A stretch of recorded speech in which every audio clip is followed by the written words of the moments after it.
Sometimes the poorest man turns out to be the richest, if he has a heart capable of protecting another. Unknown author. He lifted his head, dirty, in a torn, ill-fitting coat that had probably once been expensive, but now only emphasized his detachment from this world. His eyes, usually dull, clouded by endless fatigue and cold, suddenly flared. Not just with interest, with anger. A righteous, pure, almost forgotten feeling. He stepped forward, instinctively, without thinking. He didn't know who she was, didn't know what had happened. He just couldn't walk past. Not this time. Once, he was known as Arthur Miller.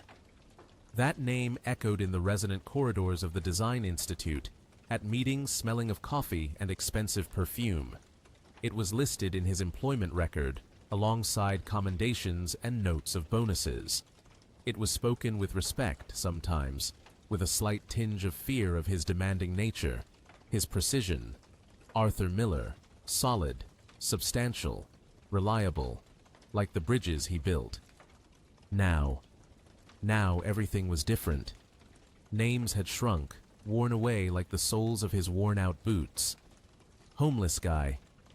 Hey you, from the station. Old man. Though he was only 48, 48 years that felt like 148 winters. He himself had almost forgotten the sound of his own name. It hadn't vanished completely, no. It had simply dissolved into the noise of other footsteps on the pavement, in the icy wind blowing from the river, in the viscous, thick loneliness that stretched over years, each like the last, like dirty puddles after rain. And yet, there had been a home, a real one, with the smell of pies on Sundays and the creak of old hardwood floors. There was a family. There was work he loved fiercely. Engineer. Bridges. Giant steel structures spanning rivers and chasms. He loved this work for its crystal logic, for the precision of calculations, for that incredible feeling when a path emerged from blueprints, from formulas, from a pile of metal and concrete. Connection, the possibility of moving forward. He himself was like a bridge, reliable, strong, connecting shores. His wife, Grace.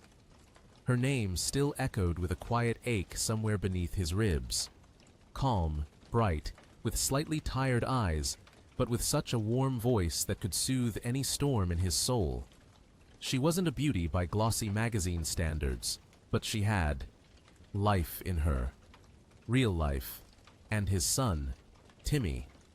A funny, lop-eared little boy in glasses, who seriously collected buttons and asked a million questions a minute. His laughter, the most precious thing Arthur had. And then the world began to crumble. Not suddenly, not in a landslide. Slowly, quietly, like the first snowfall that seems beautiful, but then buries the roof and breaks the rafters. Grace. Cancer. The diagnosis sounded like a death sentence. 3 months. She faded quietly, like a candle in a draft, simply vanished from his life, leaving behind a ringing emptiness and a 10-year-old son who suddenly stopped asking questions. Arthur held on. Oh, how he held on, gritting his teeth, worked himself to the bone to avoid thinking. Returned to the empty apartment, where everything still smelled of Grace, and drank cold tea, staring at her empty cup. He didn't show his son his tears, but at night his pillow was wet.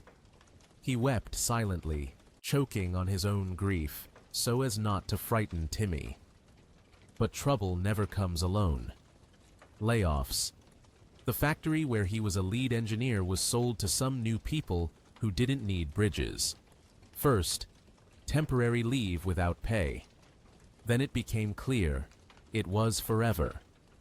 Debts began to mount like a snowball. Loans taken out for Grace's treatment pressed down with an unbearable weight. And then they came. From Child Protective Services. stern women with colorless eyes, failure to provide adequate living conditions for the child. His son was taken to a group home. He didn't even have a chance to say a proper goodbye. He only saw Timmy's frightened eyes behind the glass of the official car. And that was it. Another part of his world had collapsed. He tried, honestly, looked for work, any work. A loader at the market. His back ached so much he howled at night. A watchman on a construction site. Cold trailers and fear of every shadow. Installed vinyl windows. His fingers, used to blueprints, wouldn't obey, and customers yelled. They paid pennies, not enough to live on, let alone enough to get his son back. And at some point, he broke. No, he didn't start drinking, didn't become aggressive. He broke inside. Simply one morning, in a rented room on the outskirts, smelling of dampness and someone else's misfortune, he couldn't get out of bed. Just lay there looking at the ceiling with peeling plaster, and said to himself quietly, almost in a whisper, "Enough. I can't do this anymore." A month later, he was evicted from the room for non-payment.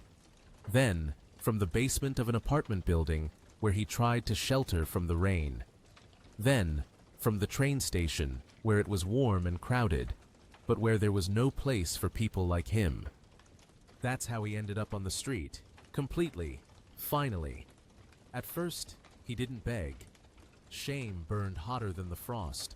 Tried to find odd jobs, carrying bags for transient vendors, shoveling snow near stores, carrying water for lonely old women in buildings without elevators, for small change, for a bowl of hot soup. Sometimes, just for a kind look, which was worth more than money. But the city grinds you down, the weather tests your endurance.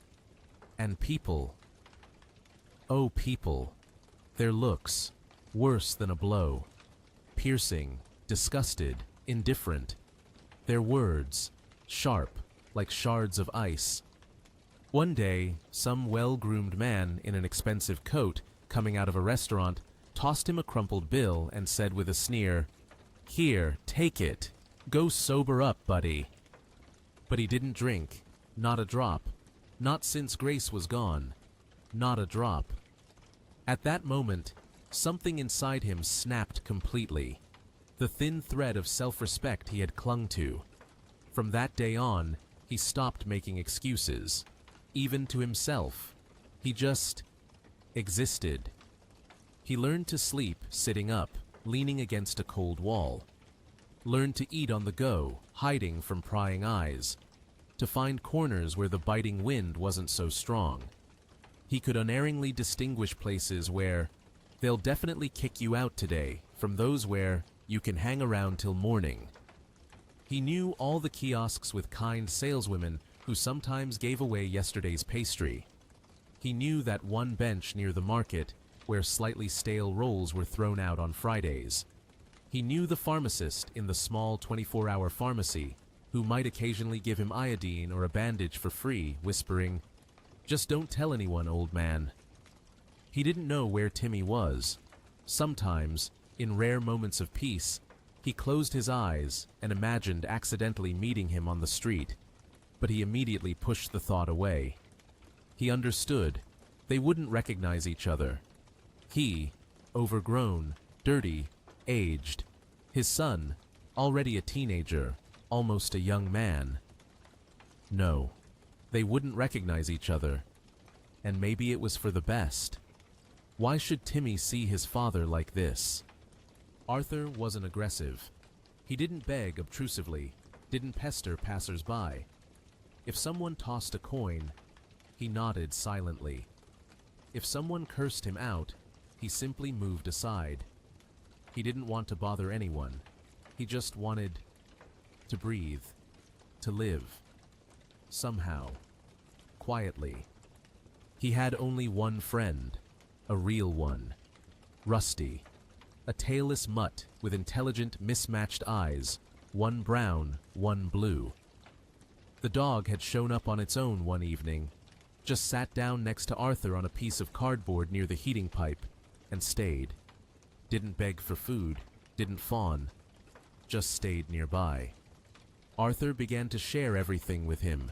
A piece of bread found in a trash can, a sip of milk bought with begged change, the warmth of his body on a cold night. One day, looking into the dog's devoted eyes, he said quietly, "If you don't leave me, Rusty, then not all is lost yet." The dog didn't leave. Even when other homeless men hissed that "it's harder to beg with a dog, scares people off," Arthur didn't chase him away. "There are two of us," he would reply, "and with two, it's easier to breathe." Sometimes he sat on a bench in the park, far from the main paths, and just watched. People, clean, fast, phones in hand, earbuds in, cups of steaming coffee. Some had angry, preoccupied faces. Some happy, in love. They passed by, not noticing him, as if he were part of the landscape, no more alive than the bench itself. He didn't envy them. No, more like, he wondered. He just thought, how many of them, how many of these rushing, beautiful, successful people would approach if I fell right now? Even one, or none, or... He didn't know the answer. And he didn't know that very soon he himself would have to stand up. Not because someone would lift him, but because his own, almost stopped heart would suddenly say, "You must, there's no other way." And he didn't know that this one step, taken into the darkness, would change not only someone else's life, but also his own, would return to him what he had long considered lost forever. It was a completely ordinary evening, the kind you get in late autumn, unpleasant, gray, overcast, slick with drizzle, chilling to the bone. Arthur was sitting at the entrance to an underpass, not the one downtown, always lit and patrolled by police, but one on the outskirts, near a makeshift market that emptied by evening. Here, everyone always hurried, their gazes sliding over the walls, rushing onward, uninterested in whoever was huddled against the cold concrete. Nearby, curled into a tight, shivering ball, lay Rusty. People walked past.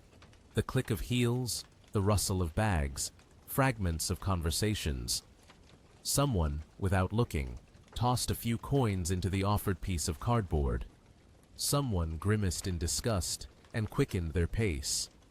Most simply, didn't see. Didn't want to see. Arthur was finishing the last stale roll he'd found that morning. His hands were so cold, his fingers barely bent, crumbs scattered onto his dirty coat.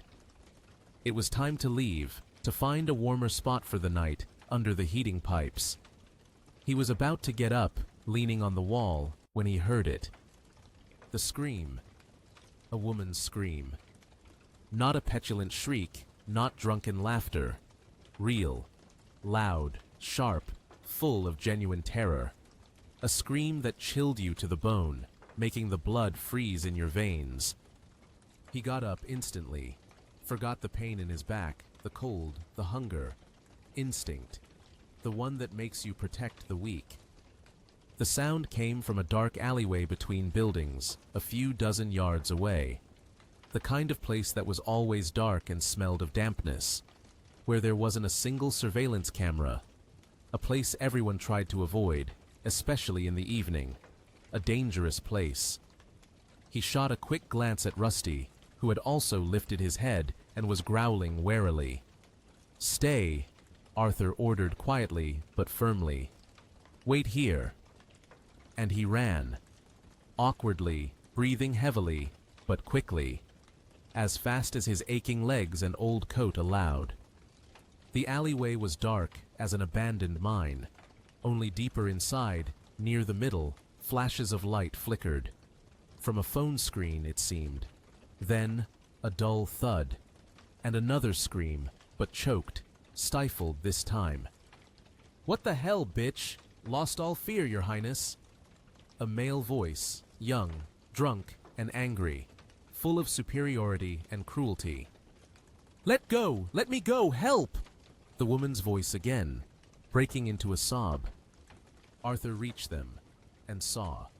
A young woman, almost a girl, in a dark jacket, hood pulled off, light hair disheveled, blood on her split lip. She was struggling desperately. Nearby, 3 of them, young men, around 20, maybe a bit older, big, brazen. One held her arm tightly, twisting her wrist. A second stood nearby, smirking vilely, clearly enjoying her fear. The third was filming it all on his phone, illuminating the scene with the screen. "Get your hands off her!" Arthur's voice sounded unexpectedly loud and hoarse in the narrow alley. He surprised himself with his own courage. The guys whipped around. The laughter stopped. For a moment, they froze, surprised by the uninvited guest. "Whoa! Look, guys, a bum!" sneered the one holding the girl. "Some kind of shitty savior crawled out of the woodwork. What do you want, old man?" "Get lost, old-timer, while you still got all your teeth," hissed the second one, the biggest, cracking his knuckles demonstratively. Arthur took another step forward, stood between them and the girl. His heart was pounding somewhere in his throat.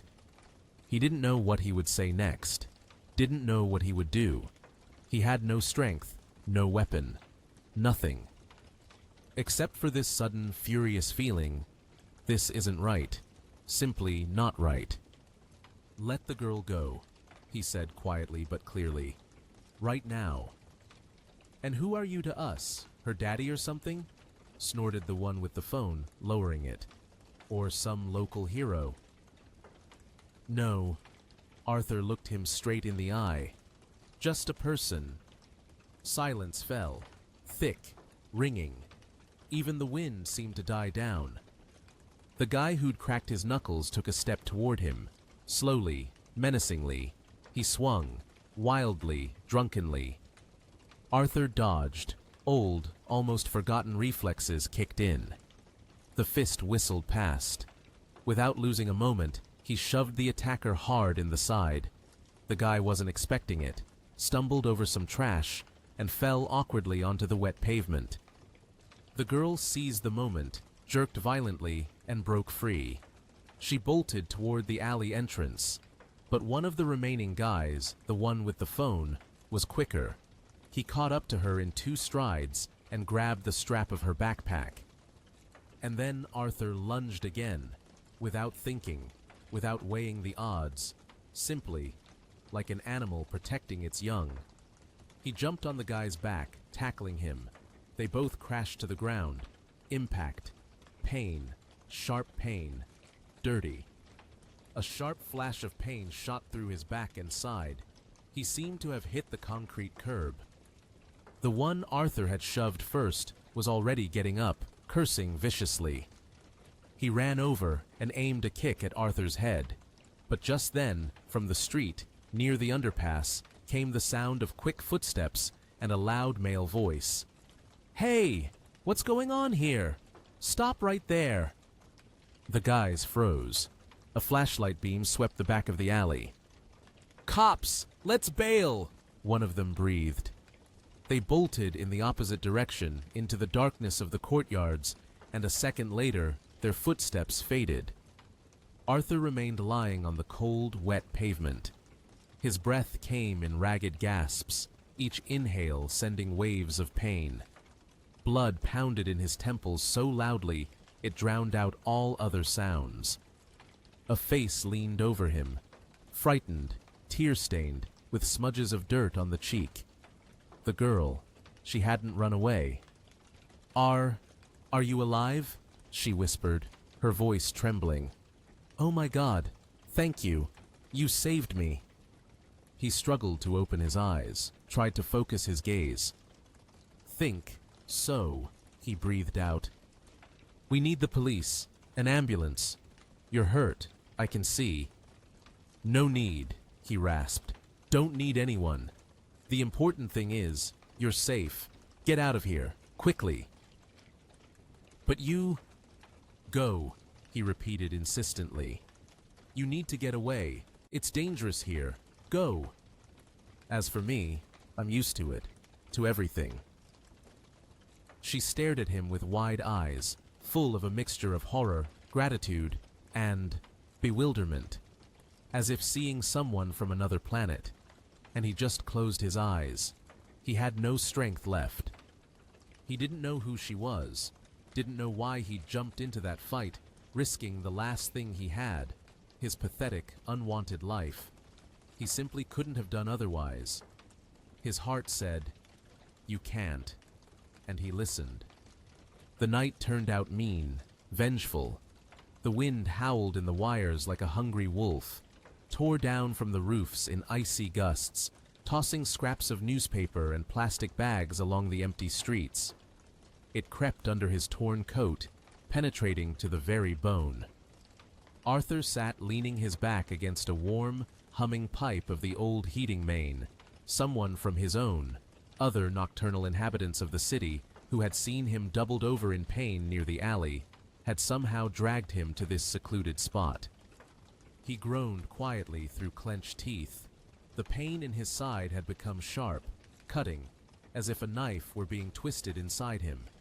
Most likely a rib, maybe more than one. Breathing was difficult, each inhale torture. The blood on the old shirt under his coat had long since dried into a dark, stiff crust. Rusty lay at his feet, resting his head on Arthur's knees. The dog hadn't left his side, whining softly and occasionally nudging his hand with a cold nose, as if asking, "Master, how are you?" No one else came. No ambulance came looking for an injured homeless man. No police searched the courtyards for 3 drunken thugs. The city had indifferently swallowed this small episode of violence. Another homeless person got what he deserved. Or didn't. What difference did it make? Someone would later say, his own fault, shouldn't have gotten involved. Someone would shrug. What was he even doing there at that time? Arthur drifted in and out of a heavy, sticky half-sleep filled with fragments of the past. Grace, Timmy, bridge blueprints, then surfaced, awakened by another stab of pain. The wet, cold concrete beneath him felt like an icy blanket, drawing out the last remnants of warmth. This is it, he thought at one point, almost calmly. Seems like the end, quietly, without witnesses, almost humanely. Saved someone, died. Maybe these last few years weren't entirely in vain. But in the morning, he woke up. The sun hadn't risen yet, but the sky in the east was already lightening. He was alive, still alone except for Rusty, still in pain. And life began again. Or rather, what he called life, survival. Day by day, hour by hour. He walked through courtyards, staggering like a drunk, leaned against walls to catch his breath, searched for food in dumpsters. No luck today. Searched for peace, but the pain in his side wouldn't let him sit, wouldn't let him lie down. Sometimes he found a little change, sometimes an angry shout from a janitor, sometimes nothing. He went into that same pharmacy where the pharmacist sometimes gave him iodine, asked for painkillers, even the cheapest kind.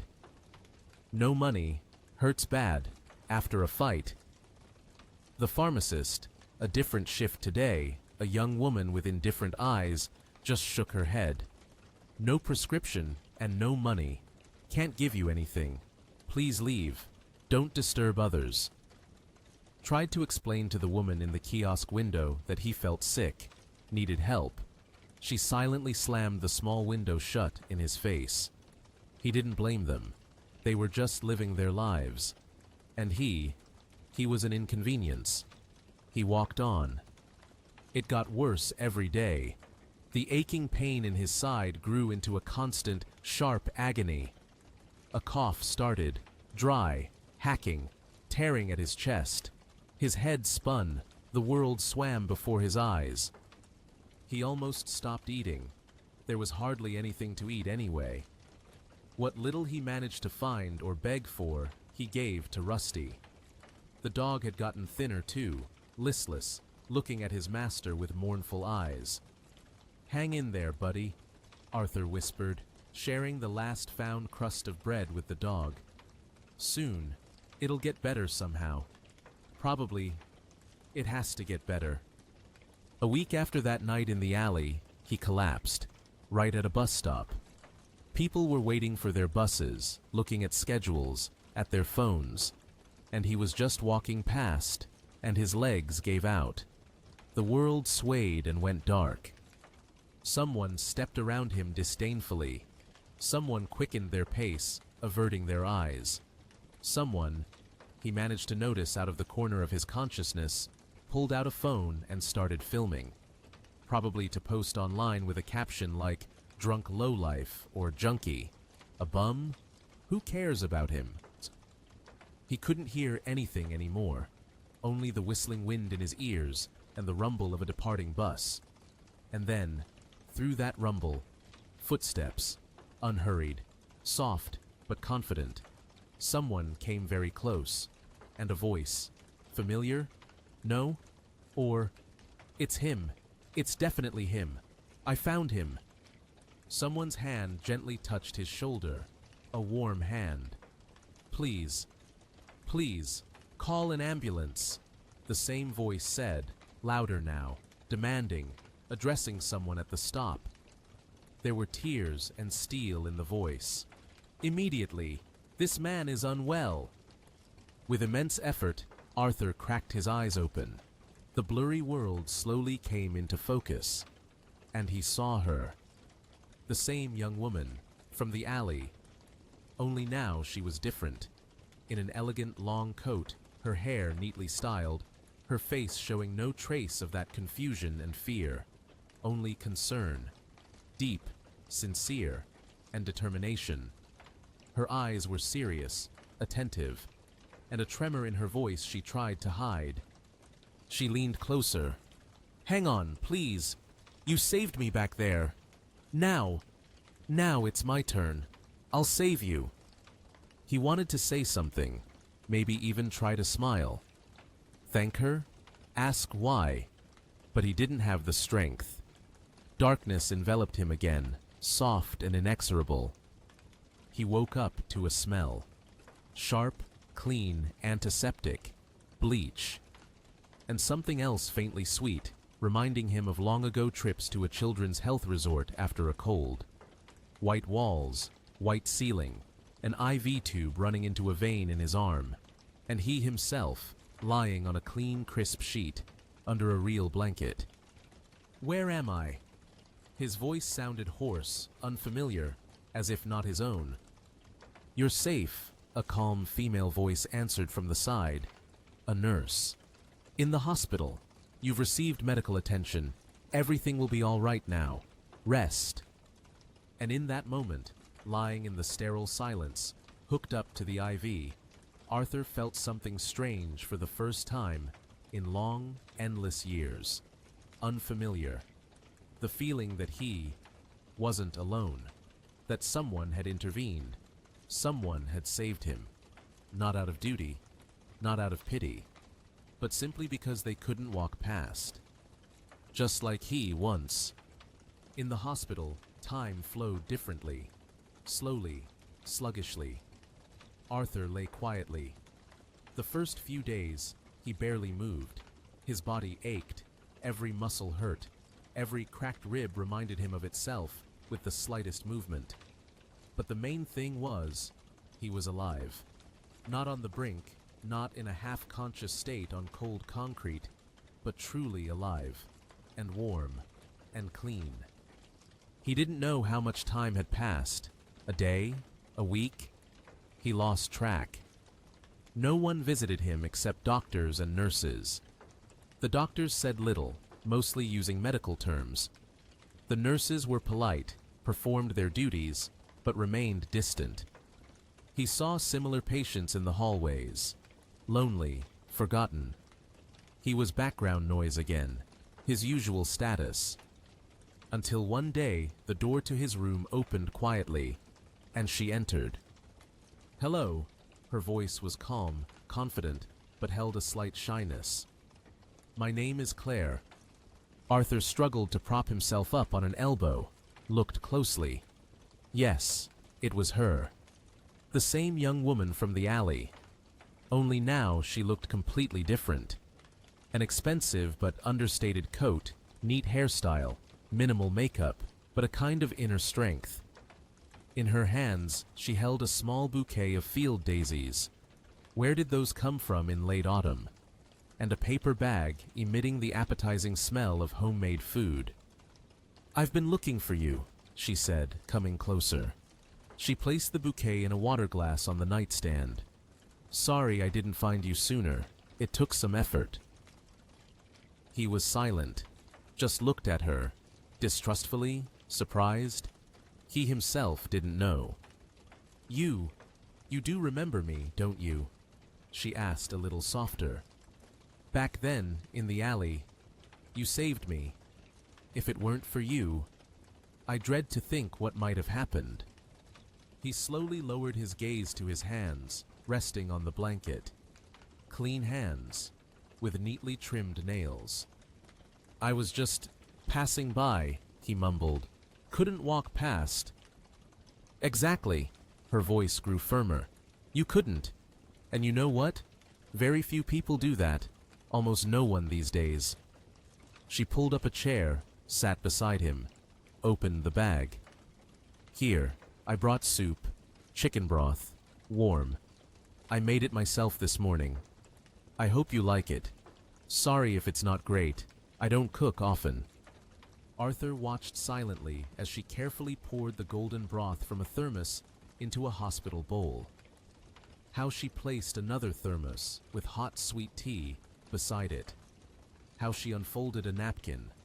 Her movements were calm, caring. And at that moment, he felt something inside him, long frozen, petrified, suddenly give a tiny click. And a small piece of ice chipped away. Not loudly, not dramatically, without any fanfare. Simply, it felt a little warmer inside. Simply, he suddenly felt a desperate urge to live. Truly live. "Who were you before?" she asked carefully, after he had slowly eaten all the soup, spoonful by spoonful. The first real soup in many years. He fell silent. For a long time. Looked out the window at the gray sky. Then he exhaled heavily, as if releasing years of pain and humiliation. "An engineer, built bridges, big ones, real ones, a long time ago. And then I lost everything. Home, family, work, myself." She listened attentively, without interrupting. There wasn't a trace of cheap pity or disgust in her eyes. Only sincere attention, empathy, understanding, and a name. "Do you have a name?" she asked softly. He gave a wry smile. How many years had it been since someone asked his name just like that? "Arthur Miller, Arthur Miller." She smiled, genuinely, warmly. "It's very nice to meet you, Arthur Miller. My name is Claire. Claire Peterson, formally." He nodded slowly. "Thank you, Claire Peterson, for everything." "I'm the one who should thank you, Arthur Miller. Tremendously. You once made a choice, not to walk past, to protect a stranger, risking yourself. Now, it's my turn to make a choice." From that day on, Claire came almost every evening after her work or studies. Brought homemade food, simple but tasty. Books. He hadn't read anything but scraps of newspaper on the street for a long time.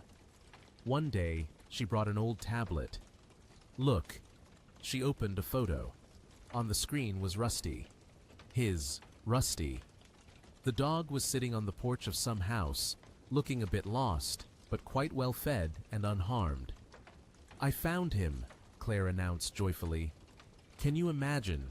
He sat for several days near the underpass, where you Where I found you. Waiting for you. I took him to my place outside the city for now. He's fine. Waiting for you to get better. Arthur looked at the photo of his friend and couldn't believe his eyes. And then tears rolled down his cheeks. For the first time in many years, not from pain or despair, but from relief. Joy?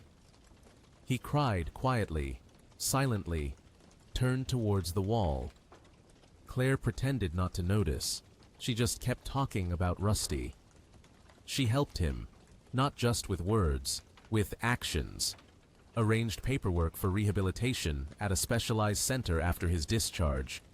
Found lawyers who helped start the process of restoring his ID, lost long ago. Secured temporary housing, a small but clean room in a social dormitory. A month after his discharge, Arthur was firmly back on his feet. Yes, his side still ached. Yes, he had to walk with a cane Claire had brought him. But he was standing, on his own. Why are you doing all this for me? He asked her one day, as they sat on a bench in the hospital courtyard before he left for the rehab center. I'm nobody to you. Just a random passerby, a bum. Claire looked at the shedding trees for a long time. Then she turned to him. Her gaze was serious. Because I've always had everything in life, Arthur Miller. Money, opportunities, connections, everything that can be bought. But you know, there was very little of real value. And you, that night in the alley, you became everything to me. That person who simply did what he had to do. Not for gain, not out of fear, but because you have a heart. You, a man who had nothing, turned out to have more courage and dignity than all those people in expensive suits from my father's world, living in their penthouses and afraid to dirty their shoes. And also, because for the first time in my life, I wanted to do something truly meaningful. Not because I could afford it, but because I felt I had to. Do you understand? He didn't know what to say. He just looked at this young, beautiful, wealthy woman who spoke to him so simply, sincerely, and suddenly understood. For the first time in infinitely long years, he didn't feel like a non-entity, didn't feel invisible. He existed. He was Arthur Miller. Spring arrived unexpectedly early and swiftly that year, as if rushing to wash away the remnants of winter's dirt, cold, and hopelessness with meltwater. Arthur walked the streets again, not yet as confidently as before, sometimes leaning on his cane, but he walked, on his own. He wore a new down jacket, inexpensive but clean and warm, bought by Claire. His hair was neatly trimmed at the center's barber shop. His gaze had changed, firmer, more thoughtful. The spark of life had returned to it. He lived at the Social Rehabilitation Center, a small but his own room, a clean bed, a window overlooking the courtyard. In the mornings, he drank hot tea in the common dining room with other men, different men with their own stories of falling, but like him, once lost, now given a chance to return, alive. And every day he waited, for her. Claire visited, not every day, but often. Sometimes, after her university classes, tired but with her usual smile. Sometimes, on weekends. Sometimes they just sat in silence. Sometimes she talked about her affairs, her projects, her complicated relationship with her father. Sometimes, she just sat beside him, and that was enough. "Something's changed about you, Claire," he said one day, watching her laugh at one of his jokes. "You seem different." "Everything has changed, Arthur Miller," she smiled back. "Absolutely everything, thanks to you." She told him more about herself. It turned out she was the daughter of that very media mogul and hotel empire owner whose name constantly appeared in the news. A billionaire. One of the richest men in the country, Private jets, yachts, receptions, a world infinitely far from basements and heating pipes. But Claire didn't flaunt it. On the contrary, she seemed burdened by her last name, her golden cage. She hid from reporters, avoided high society events, tried to live a normal life as much as possible. "I always had everything one could wish for," she confessed to him one evening as they drank tea in his small room. "Any things, any trips, but I never had anyone. Do you understand? Everyone around always wanted something from me, from my family. Deals, status, advantageous connections, just a photo together. But you just protected me then, without even knowing who I was. A dirty, scared girl in a dark alley.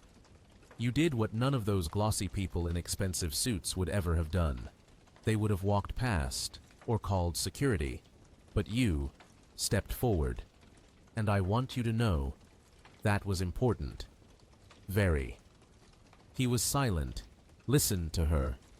Then he slowly clenched his hand into a fist. Not out of anger, out of emotion. "I'm not a rescuer, Claire, and not a hero. I just, like I said, couldn't walk past." "Exactly." She looked him straight in the eye. "That's precisely why. You didn't walk past me then, and I won't walk past you now. You didn't just change my life that evening. You changed me, made me look at everything differently." A couple of months later, having completed the rehabilitation course and regained some strength, Arthur found a job. A modest one for now, assistant foreman on a construction site not far from the center. It didn't pay much, but it was honest work. He again felt solid ground beneath his feet, inhaled the smell of concrete and fresh paint, felt the pleasant fatigue in his muscles at the end of the day. He held blueprints in his hands again, not for bridges yet, just simple partition walls. His hands still ached sometimes, but his mind was clear. And his heart beat steadily and calmly. He no longer hid his eyes, didn't slouch, and one day he stood in a small hall at the opening of a new children's shelter. Modern, cozy, built with money from the charitable foundation Claire had recently established. She walked onto the small stage to say a few words, took the microphone. In our society, we tend to consider heroes those with millions in the bank, those whose photos are on magazine covers, those who hold power. But today, I want to tell you about a real hero, about a man who once had nothing, no money, no home, not even a name in the news. But it was this man who once saved my life, without hesitation, risking himself. And he saved not only my body from violence, he saved my soul from cynicism and indifference. He reminded me how important it is to simply be human, always, in any circumstances. I want you to see him. Arthur Miller, please come up here. She called him. Arthur froze. Then slowly walked towards the stage. All eyes were on him. The room applauded, sincerely, warmly. He stepped onto the stage, not knowing what to do with his hands, where to look. But Claire approached, took his hand, and led him to the microphone. "This man is my teacher, my protector, and my friend." He nodded, paused for a second, gathering his thoughts, and then said into the microphone, quietly, but so everyone could hear, "Thank you all, and thank you, Claire, for not walking past me back then, when I myself had long since walked past myself." That day, he walked the familiar city streets again. Only now he didn't hide in the shadows. He walked with his head held high. At a crosswalk, a passerby recognized him, had seen the report about the shelter opening, nodded at him respectfully. Someone whispered to their companion, "Look, it's that guy. You know, the hero." He didn't feel like a hero. He simply felt like a human being again. Arthur Miller. And that, as he now knew for sure, was already very, very much. A small, cozy backyard outside the city, drowning in greenery. An old wooden bench under a sprawling apple tree. 2 people are sitting on it. He, in a simple work jacket, hair touched with gray at the temples, but his eyes clear and calm. She, in a soft cashmere coat, legs tucked under her, barefoot, holding a large mug of steaming cocoa. Spring is in full swing. The intoxicating scent of blossoming trees and damp earth fills the air. The sun warms gently. A pack of dogs, large and small, purebred and mutts, romp across the green grass. Here, in the small private animal shelter Claire had set up near her country house, they found peace and care. Among them, Rusty. Older, a bit lazier, but with an endlessly content expression. He runs up to the bench, rests his head on Arthur's knees. I never would have thought, not even in my wildest dreams, that things could turn out like this, Arthur said, gazing thoughtfully at the playing dogs and gently stroking Rusty's ear. His voice held no trace of bitterness about the past, only a calm acknowledgement of a miracle. And honestly, I was afraid you'd disappear, Claire answered softly, looking at him. As soon as you got back on your feet, just dissolve, like a shadow, like you were used to living before. I thought so too at first, Arthur nodded. Old habits, they're strong. But then I realized, if someone once saw the human being in you, when you'd already written yourself off, you just don't have the right to betray that. You have to preserve it within yourself, for that person's sake, and for your own. They fell silent, listened to the birds singing and the rustle of leaves, watched Rusty hilariously try to catch a sunbeam on the grass. You know, Arthur Miller, she said suddenly, turning to him. If you back then, in that alley, had just walked past, like everyone else, I probably would have just gone on living in my golden cage, completely convinced that everything and everyone in this world could be bought, and I would have become just as empty and cynical as so many around me. He nodded slowly, paused, then answered, and if you later hadn't stopped at that bus stop, if you had walked past me, lying on the ground, I simply wouldn't exist anymore. Nowhere. So, we saved each other? She asked with a slight smile. He looked at her, and a warm, responsive feeling flickered in his eyes. Not saved, Claire. We just saw the human being in each other. And that, it turns out, is the most important thing. On the table, in Arthur's small but now lived-in room, stood a photograph in a simple frame. Him, Claire, and Rusty, taken by someone on a phone in the shelter's yard, all 3 laughing, happy. A simple photo, but it held an entire story. On the wall hung a blueprint, neat, hand-drawn. He was designing again. Not a bridge over a river yet. A small, elegant footbridge for the children's playground at the very shelter Claire helped build. He was building it himself with his own hands, in his spare time from his main job. And on the nightstand lay an envelope. Open, a letter. From Timmy. His son had found him, on his own, saw him in the news, recognized him. The letter was short, a bit rambling, but real. Warm. Dad, I'm proud of you. Can I come visit? Arthur reread those lines again and again, and thought, sometimes, to become human again, you have to fall to the very bottom. But to rise up and remain human, it's crucial whose hand reaches out to you in that moment, and whether you yourself can reach out a hand to another.